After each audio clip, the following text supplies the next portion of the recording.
biceps interpectoribus and libidinus. God damn it, stop it! Understand this? We are now fighting for her soul! In the name of Jesus Christ, the saints and all the angels, I command you to reveal yourself!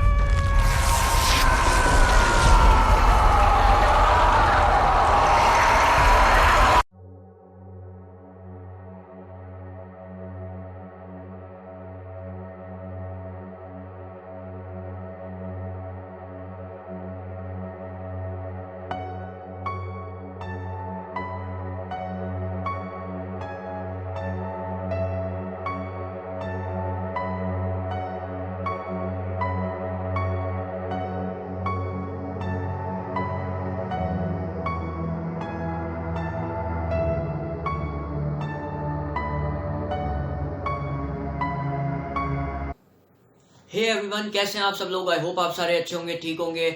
My name is expert गाय और आज की video technology series episode number 7 है, mysterious facts, जो कि कुछ मैं आप लोगों को बताऊंगा और आप लोगों को काफी इंटरेस्टिंग भी लगेंगे। अगर आप लोग नए हैं and you want more videos like this, and make sure guys hit that subscribe button and turn notification bell on to join team expert. ऐसी वीडियोस हर वीकली आपको मिलती रहेंगी, टेक्नोलॉजी के साथ साथ, ट्यूटोरियल्स के साथ साथ, गेमिंग वीडियोस के साथ साथ, बिकॉज आप लोगों को बहुत ज्यादा ये सीरीज पसंद आ रही है और आप लोग वोट भी कर रहे हो कि आप लोगों को ऐसी वीडियोस देखनी है। So here I am with another episode. Interestingly ऐसी वीडियोस में काफी टाइम लगता है, प्रॉपर रिसर्चिंग करनी पड़ती है एक टॉपिक को निकाल के, बिकॉज उस टॉपिक की जब तक आप गहराई तक ना पहुंचो तब तक आप किसी को एक्सप्लेन नहीं कर सकते। So I will really appreciate your feedback in the comment section down below. और मैं आप लोगों को अब अपनी आज से हर एक वीडियो के अंदर एक लाइफ लेसन भी दिया करूंगा। So stay with me till the end of the video. You may learn something, you may fricking learn something in the beginning, और आप लोगों को शायद इसका फायदा हो, लाइक अभी ना हो तो बाद में जरूर इसका फायदा होगा। सो शुरू करते हैं अपनी वीडियो।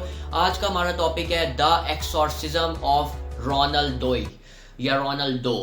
तो ये जो कहानी है, मैंने एक टॉपिक कवर किया था आज से कुछ हफ्ते पहले, एक्सॉर्सिज्म ऑफ एनालीज मिशेल, जो कि पहला एक्सॉर्सिज्म हुआ था जिसके ऊपर एक मूवी भी बन चुकी है, जो एमिली रोज है, द एक्सॉर्सिज्म ऑफ एमिली रोज, जो मूवी एक है, आप लोगों ने अगर देखी हो तो एक्सॉर्सिज्म वाली। तो ये एक एक्सॉर्सिज्म था लड़की का, लेकिन जो आज एक्सॉर्सिज्म की मैं बात करने जा रहा हूँ रोनाल्डो का, this exorcism was on a child. ये एक बच्चे का एक्सॉर्सिज्म था जिसकी कोई एज भी इतनी नहीं थी। अगर आप लोगों को याद हो तो मैंने आप लोगों को बताया था कि एनालीज मिशेल की एज 16 थी जब उसको ये पोजेशंस वगैरह उसके ऊपर हैवी उसको फील होने लगा और उसको ऐसा लगा कि शी वॉज बीइंग पोजेस। लेकिन जो ये बच्चा था रोनाल्डो, इसकी इतनी उम्र भी नहीं थी, इसकी एज भी 13 या 12 ईयर्स का ये था। अब ये सारा किस्सा शुरू कैसे होता है? This all started in Germany. ये जर्मनी में एक फैमिली रहती थी, 1950 की बात है, लेट 1950s भी कह सकते हैं और अर्ली 1940s भी कह सकते हैं। तो 1950 के अंदर एक फैमिली रहती थी, जर्मन फैमिली, जिसमें ये बच्चा था रोनाल्डो। अब उस फैमिली के अंदर एक उनकी आंट भी थी जो कि उनके घर अक्सर आया करती थी, और वो जो आंट उनकी थी उनको मिस्टीरियस चीज़ें और ये ऐसी जो स्पिरिट्स और स्पिरिचुअल चीज़ें वगैरह होती हैं उनमें उनका काफ़ी इंटरेस्ट था, पैरानॉर्मल चीज़ों के अंदर, एक्टिविटीज़ के अंदर, और ऐसी चीज़ें इनके ऊपर रिसर्चिंग करना, नई नई चीज़ें लाना। सो एट दैट टाइम एक मिस्टीरियस चीज़ जो कि वो घर ले आई, जिसका नाम था ऊईजी बोर्ड या ऊजा बोर्ड, जिसको आज आप लोगों को शायद पता ना हो तो ये it's a fricking board game जिसके ऊपर आप लोग किसी भी जो डेड इंसान है उससे कांटेक्ट कर सकते हो। अब ये इसमें कितनी सच्चाई है या कितना ये झूठ है इसके बारे में आज तक कोई नहीं बता सका, लेकिन इतनी नेट पे वीडियोस इसकी मौजूद हैं जिनमें लोगों ने फील किया। इसके ऊपर पूरी एक मूवी भी बन चुकी है, ऊईजी बोर्ड भी इसे कहते हैं, ऊजा बोर्ड भी कहते हैं, OUIJA ऊजा बोर्ड। तो इसके ऊपर एक अलग से वीडियो मैं भी जरूर कवर करूंगा hopefully, so I will explain it deeply in that video. But अभी के लिए बस ये एक बोर्ड था जिससे आप स्पिरिट्स वगैरह को कांटेक्ट कर सके थे, जो लोग मर चुके हैं, जिन लोगों की डेथ हो चुकी है। तो वो ये गेम घर ले आई। अब वो इसके साथ साथ इस गेम को खुद भी खेलती, इस पे खुद भी रिसर्चिंग करती, और साथ जो रोनाल्डो रहता था उसको भी, वो भी इनके साथ साथ खेलता और बच्चों के साथ साथ। अब वो ऐसा कुछ टाइम चलता रहा बेसिकली। उसके बाद जो वो आंट थी वो अपने घर चली गई कुछ टाइम के अंदर, क्योंकि उन्होंने नोटिस किया कि घर में अजीब एक्टिविटीज़ हो रही हैं। जब वो गेम खेली जाती घर के अंदर तो उसके बाद कुछ अरसे बाद अजीब अजीब सी चीज़ें शुरू होने लगी, पैरानॉर्मल एक्टिविटीज़ होने लगी घर के अंदर। तो वो घर छोड़ के अपने पुराने घर चली गई। लेकिन जो इंटरेस्टिंगली जो हैरानी की बात ये सामने आई कि कुछ टाइम बाद जब वो अपने घर वापस गई तो उनकी वहाँ पे सडनली डेथ हो गई and no one knows how. तो अब रोनाल्ड डो जो था वो भी, क्योंकि ये गेम साथ खेल चुका था, उसको भी अजीब से अजीब चीज़ें आहिस्ता आहिस्ता वक्त के साथ साथ एक्सपीरियंस होने लग गई।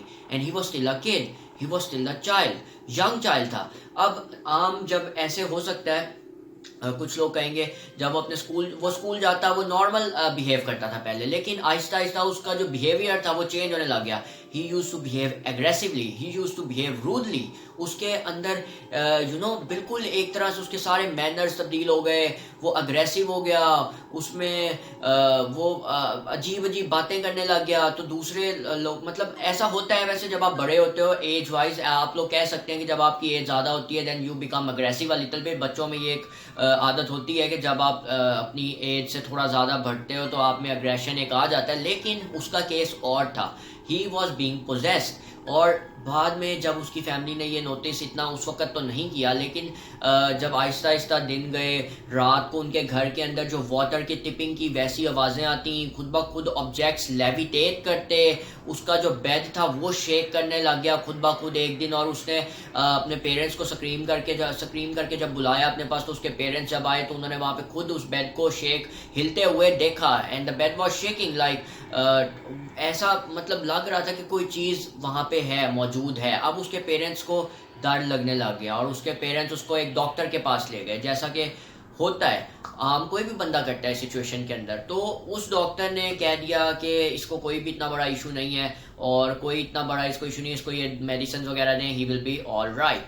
अब वो घर अपने वापस आ गया, लेकिन कुछ टाइम के अंदर चीज़ें सही नहीं हुई, चीज़ें और बदतरीन हो गई, बदतर हो गई। उसके बॉडी के ऊपर सेटन, डेवल्स और मुख्तलिफ किस्म के डिमोनिक सिंबल्स आने लग गए, जो कि मतलब उसकी बॉडी बिल्कुल भर गई इन सिंबल से, लाइक डेवल के सिंबल, सेटन का सिंबल और ऐसी मुख्तलिफ साइंस वगैरह जिनका पता भी नहीं है, मीनिंग भी नहीं है, किसी को मीनिंग भी नहीं पता था। अब जब ये सारा किस्सा सबने देखा होता है तो उसका एक कज़न था, उस कज़न ने कहा कि एक प्रीस्ट को उन्हें कांटेक्ट करना चाहिए। तो फादर बिशप को कांटेक्ट किया गया। He was a well known renowned priest at that time. उसको कांटेक्ट किया गया, उससे बातचीत हुई, वो आए, वो काफ़ी बूढ़े प्रीस्ट थे लेकिन उनको काफ़ी एक्सपीरियंस भी था इन चीज़ों का। तो वो आए, उन्होंने इस बच्चे को अच्छे तरीके से देखा और वो खुद हैरान हो गए इसकी बॉडी पे वो साइंस देख के, बिकॉज ही वॉज शॉक्ड। उन्होंने जब ये साइंस देखे, he was shocked to see the science because he has never seen the science before. उन्होंने पहले वो कभी साइन अपनी लाइफ में नहीं देखे थे ऐसे। तो वो चाहते थे कि वो इस बच्चे की मदद करें। जब उन्होंने उस बच्चे की हालत देखी कि इतनी कम उम्र में उसके साथ इतना बुरा एक्सपीरियंस वो फील कर रहा है, तो अब इतनी जो पावरफुल, बिकॉज वो उन्होंने कोशिश की लेकिन वो खुद उस बच्चे से वो पोजेशन, जो डिमोनिक पोजेशन थी, उसको ना निकाल सके। Then he call for help. उनके एक दोस्त थे बहुत अच्छे, फादर विलियम, उन्होंने उनसे कांटेक्ट किया। फादर विलियम को ऐसी बहुत सारी कॉल्स वगैरह और मैसेजेस रिसीव होते रहते थे कि ये बंदा पोजेशन इसके ऊपर है तो आप प्लीज़ आके मदद करें और वगैरह वगैरह, लेकिन वो काफ़ी चीज़ों को अब इग्नोर कर चुके थे। लेकिन जब उनके दोस्त ने कांटेक्ट किया और उन्होंने खुद उसको तसल्ली से जाके देखा तो उन्हें पता चला कि हाउ क्रिटिकल इस बॉय की अब हालत हो चुकी है। तो वो वहाँ पे आए, उन्होंने इसकी मदद करनी शुरू की। अब इस बच्चे पे एक्सोर्सिज्म स्टार्ट हुआ और ये एक्सोर्सिज्म बहुत बहुत ज़्यादा खतरनाक था। इस एक्सोर्सिज्म के अंदर उन्होंने एक चीज़ और नोटिस की कि जो बच्चा था ये अब बच्चा नहीं था, इसकी आवाज़ बिल्कुल एक तब्दील हो चुकी थी, डेवलिश वॉइस। इसकी एक डेवल टाइप की आवाज़ थी, बहुत ज़्यादा भारी आवाज़ थी। इसकी जो आइज़ थी वो मतलब देवर डार्क आइज, इसकी ब्लैक आइज हो चुकी थी। अगर आप लोगों को ब्लैक आइज का नहीं पता तो ये तब आती हैं, उन लोगों के अंदर होती हैं जिनको किसी चीज़ ने पोजेस किया होता है। बेसिकली आप लोगों ने शायद ब्लैक आइड चिल्ड्रन या ब्लैक आइड पीपल देखे होंगे जिनकी बिल्कुल आई बॉल ब्लैक हो जाती है और this means that you are possessed. और इस बच्चे की भी आंखें वैसी हो गई, इसकी आंखों में काले काले से धब्बे बन गए। तो सारा कुछ हो रहा था। इस बच्चे ने बहुत अगर ये उस बच्चे को एक्सोर्सिज्म के दौरान ना बांधते तो ऐसा लग रहा था कि ये बच्चा फादर्स को मार देता। इस बच्चे को जब उन्होंने बांधा, इसके ऊपर रोनाल्डो पे एक्सोर्सिज्म हुआ, तो रोनाल्डो ने एक्सोर्सिज्म के दौरान एक लकड़ी का टुकड़ा, जो बेड के ऊपर एक्सोर्सिज्म हो रहा था, तो एक लकड़ी का टुकड़ा इसने फिर भी किसी तरीके से अपने हाथ से तोड़ा और वो फादर बिशप के हाथ में मार दिया सीधा, and his hand was cut off, उनका हाथ बिल्कुल कट ऑफ हो गया एक तरह से। उसके बाद फिर बाद में कुछ दिनों में एक्सोर्सिज्म इसके ऊपर परफॉर्म होता रहा। फादर बिशॉप की इसने नाक तक तोड़ दी, नाक की हड्डी तक इस बच्चे ने तोड़ दी थी रोनाल्डो ने, इतना ये खतरनाक हो चुका था। अब उन लोगों को पता चल चुका था, फादर बिशॉप और उनके दोस्त विलियम को, कि दिस इज सुपर डेंजरस। अगर एक्सोर्सिज्म यहीं पे परफॉर्म होता रहा तो इनके जो नेबर्स हैं, इर्द गिर्द के लोग हैं, उनके ऊपर भी ये डेविल जा सकता है, उनको भी वो पोजेस कर सकता है, इतनी पावर रखता है ये। तो उन्होंने ये किया कि सोचा कि अब इसको एक यूनिवर्सिटी के चर्च में लेके जाया जाए। That university church name was Saint Louis.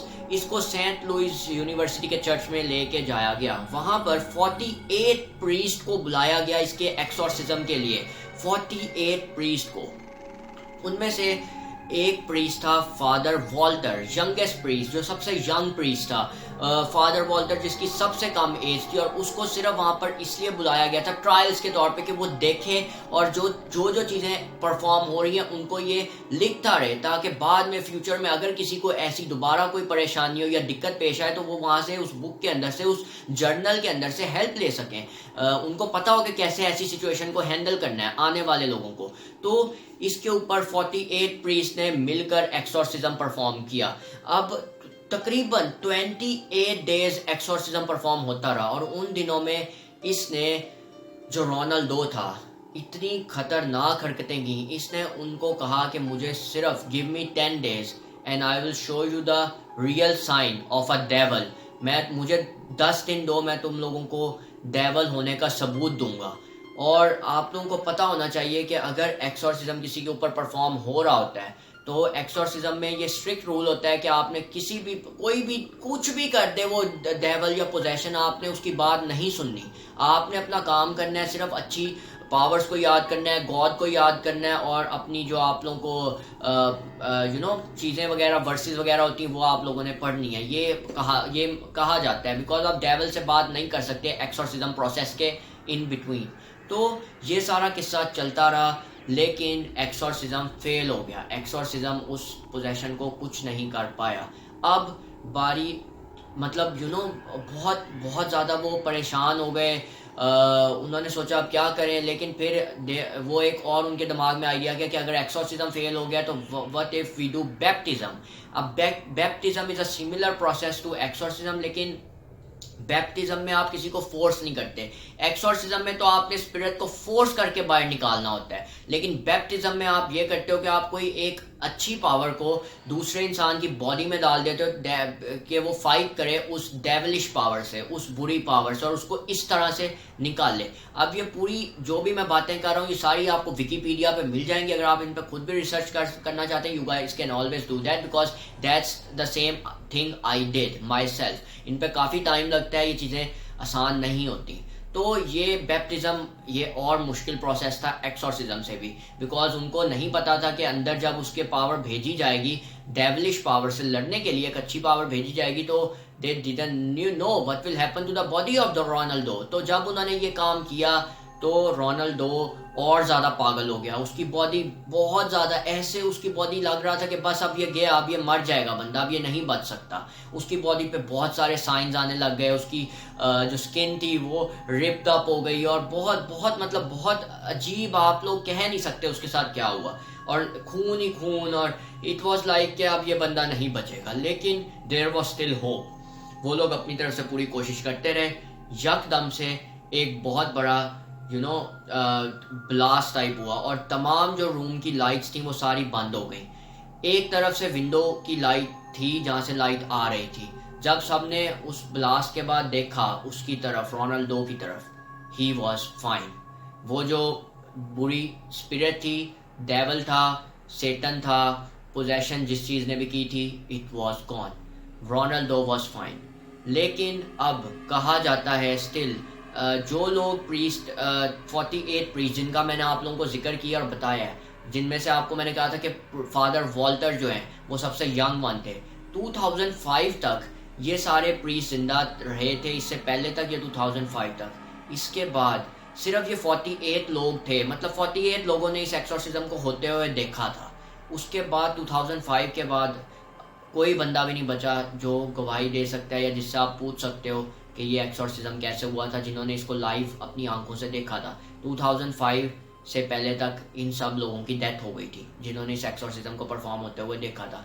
And the last one was father Walter, जो सबसे यंग वन थे, उनकी 2005 में ही डेथ हुई थी। तो अब रोनाल्डो वाज फाइन, और रोनाल्डो को हिस्ट्री बुक्स में भी अगर हम लोग देखें तो हमें आज तक उसका रियल नेम नहीं पता चल सका। ये जो रोनाल्डो नाम था ये हमारे सामने आया था, लेकिन ये उसका रियल नेम नहीं था। अब हम इसको एक तरह से कह सकते हैं कि ये बातें सारी कही अनकही बातें थी, these were all like fake stuff, लेकिन इसको हकीकत पर मबनी भी ये बातें हो सकती हैं। Because we don't know about Ronaldo now, we don't know where he lives, we don't know if he is alive, if he is dead, we don't know anything about it. ये थी रोनाल्डो की कहानी। अब आप लोगों को इससे life lesson क्या मिलता है? लाइफ लेसन आप लोगों को ये मिलता है कि you people are blessed to have a wonderful life, every one of us, हम सारे। आप इससे ये मैटर नहीं करता कि आपका ताल्लुक किस चीज़ से है, आप क्या आपका किस कास्ट से ताल्लुक है, या आप you are rich, you are poor, you are middle class, it does not matter. For me every one is equal, और हर किसी को एक ही तरीके से पैदा किया गया है। या तो हम इंसानों को किसी और चीज़ से, रिच लोगों को लोहे से पैदा किया गया और आप लोगों को मिट्टी से पैदा किया गया, तो आप लोग कंपैरिजन कर सकते हो उस क्रिएटर का, लेकिन आप सबको, मुझको और आप सबको एक ही चीज़ से पैदा किया गया है। तो हम we should always be grateful for whatever we have, more or less. मैं हमेशा ये कहता हूँ, और ये मतलब नहीं है कि किसी इंसान के पास सब कुछ है और वो हमेशा के लिए खुश है। ज़रूरी नहीं है कि अगर आप अमीर हो तो आपके पास सारी चीज़ें और आप खुश हो, या ज़रूरी नहीं है अगर आप गरीब हो तो आप खुश हो या आप दुखी हो। मैंने बहुत से लोगों को देखा है, और ऐसे भी लोग हैं जो कम से कम होने के बावजूद भी शुक्र अदा करते हैं। तो हमेशा अपनी लाइफ के अंदर शुक्र अदा करते रहना, गॉड का भी, अपने पेरेंट्स का भी, अपना ख्याल रखना। My name is expert guy, and I hope to see you all in the next one with another episode. Thank you so much guys for watching the video. I see you all in the next one guys. Take care. Goodbye.